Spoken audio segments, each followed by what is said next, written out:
Mafia 2 is it's a third-person action-adventure game set in a fictional city in the east coast of America during the 40s and 50s. It charts this guy, Vito Scaletta's sort of rise into a life of organised crime along with his buddy Joe.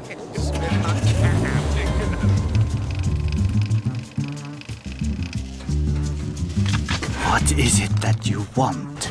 I want to know why you had our friend killed. Well, like every classic mob story, Mafia 2 is a story about friendship, betrayal. The guys who you think are the bad guys might not really be the bad guys. Your best friend might be the bad guy. The thing that's really important to us is this sort of cinematic storytelling that the guys here at 2K Czech can sort of achieve. Something we're really proud of, something we've invested so much time and effort into making sure it's perfect. A na tom vlastně stavíme. We want to present the whole game in a Hollywood film-like style, and visually it looks amazing, but it's the story that's the most important thing for us. It starts off with, it's just about Vito, and then the first guy you meet is Joe. He's Vito's best friend, and then you'll meet Vito's mother and sister right away. Vito, my boy. My boy's home. Vito's a nice guy, he has strong morals, he doesn't kill people because he wants to, he kills because he has to. He just wants to get a bit of money, a bit of respect and a bit of power. Vito doesn't aspire to be the Don. Here's your 300 bananas. I'm taking my cut as the middleman. Next time, you're on your own. All right. Thanks, Joe. When I first got the first version of the script, one thing that really stuck out was that it was a buddy story. It wasn't just one guy on his own doing what he wants. Like I said, I know people.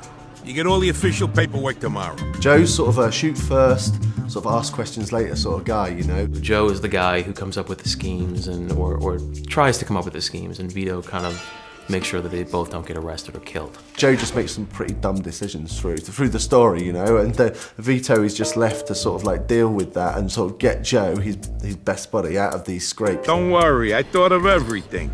I got these phone company uniforms so we can pretend to be fixers something. Sounds a little too simple. Vztah mezi Vitem a Our goal was to build the relationship in such a way that it's clear to us, or to the player, that Joe is his best friend.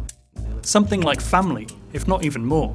We'll find you a job where you can make good money without killing yourself, all right? Music to my ears. Besides Joe Barbaro, there's a lot of other characters that Vito meets and interacts with and becomes friends with throughout the story. The first real mob guy you meet is a guy named Henry Tomasino, who gives you kind of your first big break.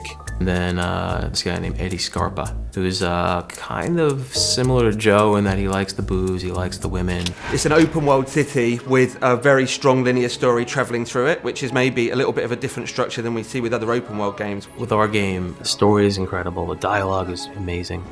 If you knew what was really going on, you'd realize that you was better off in jail. But that don't matter now anyway.